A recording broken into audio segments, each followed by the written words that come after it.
whaafeilo i atu I le nei fo I tae au malo le soifua manuia. Usi mai alo whaafonga o talafoa la Radio Samoa. I tala tomua le asolulu. Wa ave le komisi o pisinisi le Hello Fresh ona o le whainga wana subscriptions le e whaapea tau whaasese. Wa afia ai maana paanga. O tu wa inga nei e whaapea o le tau ma whai lava le Hello Fresh I atoe whaasaini tangata e whaawa waipea o na maua whaatau ngō pusa mea ai.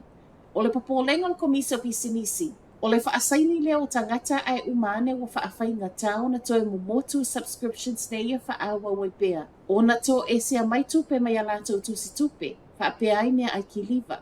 O subscriptions o se whainga ua tele ina wha o ngā e pisinisi nei o na pō. Ma iso enga na whai au se tālia na mawai o le tolu kuata o tangata na lesi tala I whainga nei. E le I fia muli ane ina ua paso e toe whaalea o ngā. O le toa tele fo I wato e moli mau e pei o lea na wha malo sia I lato ia whaawa o bea o na totongi subscriptions. A o taati ai le tū la fono le nei mata upu wato e wha ato ese le Hello Fresh I tangata a fia. Ma o lea lava fo I na vave o na whaia I eila na wha ai unga e ina ua la ngā mai e le komisi o pisinisi. Wa whai mai ei manisi e ono a vea enga nei whaasanga le Hello Fresh ma amatanga o le e a tili e le malo o whainga nei e whai ai subscriptions I New Zealand.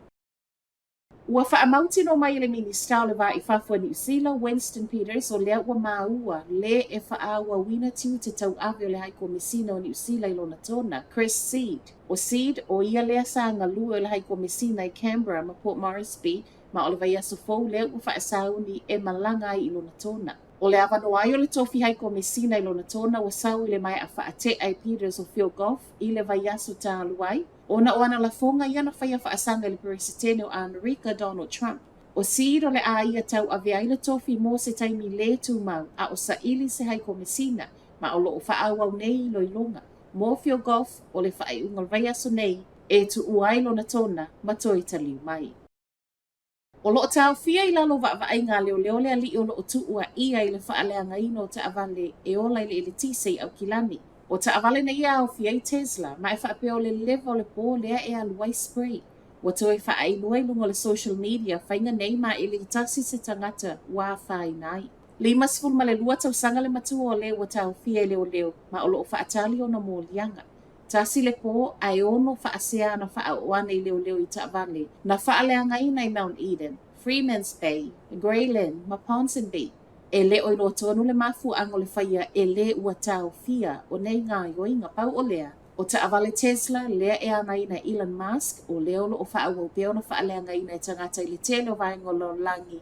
A o I tangi ai e le toa tele Musk o na o tangata vaea whai ngā luenga a le malo tele o Amerika. Wa malia le NZTA e toi whaatala noa le suingo le atu uai I lunga le sawa e whiwa I eita avale I lungo le State Highway ono. Ma ua whai ai ono le toa tele o tangata o lo o te tee. O le State Highway ono leo lo o toi whaatala o sanga le whaalea o ngā o fuanga I tu uai I lunga le sawa. O vaenga nei ata whai ma Wakefield. I le umai o le whonotanga I le asunga fua le vai aso nei. Na toi whai mai el komiti o whela ua inga, o le a toi whaatala noa I le whaai unga le masina le nei, wha moe, e tatau na maua se tali mauti noa ai ele I o I le aso mua o le masino Iulai lea e whaatali alo I ai. Le toi tu I lunga o le sawa whaatakula. O le vaenga le nei o le motorway po le sa unga le nei o le a toi tatala mo whaatala noanga. Na whaamawina I le vao le lua afe ma le iwa ma le lua afe sifuru valu le mali liu o le lua se fulu tangata. A iwa sifuru ma le lua na whaamanu alia ti ngai ona o whaalave tau ta vale. Ma tala whaaiu, le ai se a whianga o le polo kalame o lo ma ua fua ai mea ai o whanau a onga, ona o le ngau o se tasi o kamupani o lo o to atolu I le ngā se sengo mea ai nei. Tai awana nafina sa wele tala wa ngau le Leval Group ma ua whisilingi ai nei ngā luenga alisiria ma le lima se lau tangata ngā lulue. Se lau lua sifuru lima afe mea ai le aso le e whaakone karate a ngai a Leval na te tāpena ina. Ma o le e whaakone karate I lalo o whaamalo le Compass Group New Zealand Limited.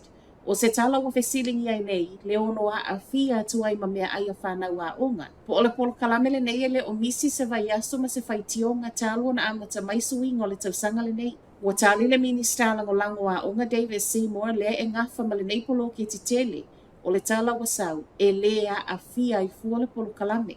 Ta ue Seymour, o le mata upu lava nei I le vao le Compass ma le bell. O le pulenga le Deloitte le o sawi to tonu e tau mawhai e lavea I le bell I le vao le company o ana a seta whapea pulenga lea o lo ono no ai. O Talanala Radio Samoa, manu yele nei aso.